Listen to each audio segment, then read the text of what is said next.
Hey, today we're going to be going over the NHK Bi-LED. This is the Gen 4 Plus projectors. I've got one with the lens holder off. I'm going to show you in a second what I want to go over. And on the left, that's the complete unit right there. First thing you might notice is there is no external driver on this unit. Comes with these bare wires for low and high beam function. We put some 9006 connectors on them for the purpose of this video. Expect to add those on yourself at this time. We may offer a service to have those pre-done for you for an additional fee.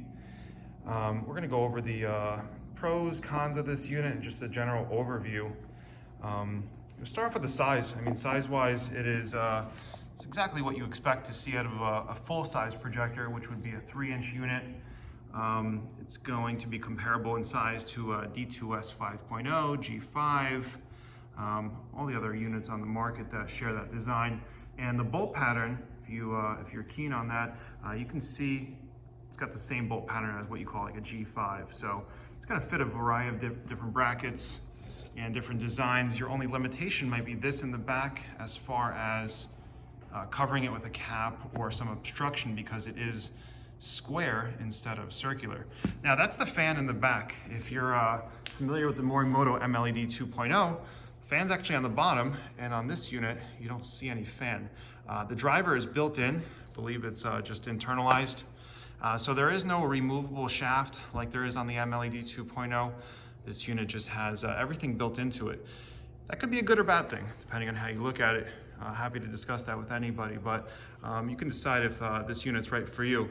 On the front of the lens, you'll see it's got LED stamped on one side, NHK on the other. Black lens holder, it's plastic, and this is the unit itself.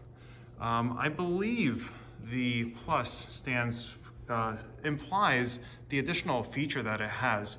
If you see up top, I'm trying to zoom in a little bit here. You can see on the top, you got that standard LED chipset where it normally is, and then you have a shield that goes down. I already have it retracted down for the purpose of this video, but on the bottom, you can see there's a little dimple, and we'll show you in the output shots in a little bit. It's actually got an upper and lower mounted LED chipset along with a lower reflector, and that adds additional high beam performance. So I believe that's what the Plus implies. It's hard to get a lot of information from the manufacturer, but you know, take that as you will. But that's the unit split in two. General construction's pretty good. We've seen better, we've seen worse, but overall it looks pretty solid. Just a note on these connections, like a bi-xenon HID projector, this LED projector has low and high beam inputs. Now, one of them is just to trigger the solenoid, meaning you can't just put power to the high beam and have the projector turn on and the solenoid drop. So power will always need to be going to the low beam if you want that solenoid to drop down and turn into high beam mode, which means you'll need to run a full bi-xenon wiring harness. On dual filament applications.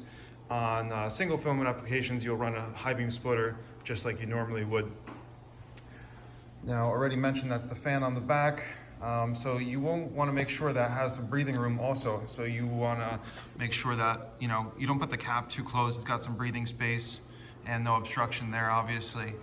But we're going to go fire this baby up and show you what you can expect out of the performance out of this unit. And we'll do some lux readings. As you guys know, everybody asks, we're about 33 feet away from the wall, and we'll do some real-time output shots for you right now. Skylight is on. Believe it or not, it only accounts for about 13 lux, so it's not a lot. First thing you're going to notice is that output is really, really, really colorful. I mean, not too many LED projectors have output that colorful.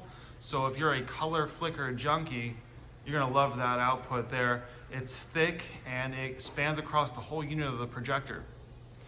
Step cutoff, unlike the MLED 2.0, which has that slope cutoff, distribution on this projector is pretty good. The good news is, a lot of times you see these cheaper, lower quality aftermarket projectors, they have a ton of foreground lighting. There is definitely foreground lighting, but as you move away from the top, from the center of the beam where it is pretty bright there, it does gradually decrease. So you're not gonna have increased foreground lighting over where it should be. So that's really important to note. Let's get a lux reading right now. See what this hits. So you can see there's a little bit of yellow, a little bit of white, there's some violet, there's some blues, but this unit hits really, really, really high numbers for low beam performance. It's really impressive. Depending on where you're putting it, you know, we're almost hitting about, you know, between the 6 and upper 700 lux range at 33 feet. We're gonna move the unit upwards a little bit, and that'll gradually decrease as we move it up. So it shows that the optical design's pretty good. Might not be as good as the Morimoto MLED, which is a very, very solid unit. We hold that at a high standard. But this has a solid distribution, and as you fan out to the edges, it does hold pretty good performance across the board. And again, you can see that color flicker. We're gonna turn on the high beam mode now, which is important, and just take a look at what happens. Usually the shield just opens up and the projector lets more light out. That's from any kind of unit on the market, by Xenon, by LED. And if you look closely, you can see almost like a circular hotspot. And that's interesting because that is where that additional LED chipset, the lower mounted one with the reflector and the little optical design, and it gives you a hotspot of what you want for a high beam. So if you're pairing this up with a halogen high beam or a really good LED bulb in a halogen high beam, you're gonna be hitting really, really, really high lux numbers. A lot of intensity there right in the center, and that's where you want it because you want it to go far down the road.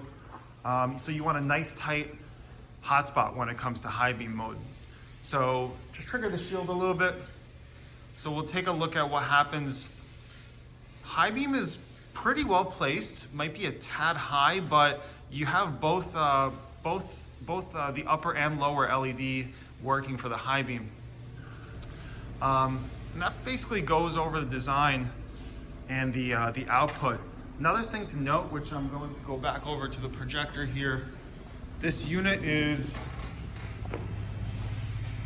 we got our neighbors doing some work next door, but if you listen to the hum of this unit, it's extremely quiet.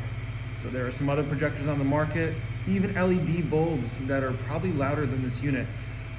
You know, you have the occasional customer that will complain about fan noise. If you want something that doesn't make too much noise, it's pretty cool. It's really, really quiet. It seems to be doing a good job at that. And you can see the distribution is pretty solid on this unit. Anyway, leave a comment below. Let us know what you think about this. This unit should be live by the time you're watching this video. We've got these available on left-hand drive, right-hand drive. That's about it. Let us know what you think. Subscribe to the channel. Check them out on the site. Thanks again.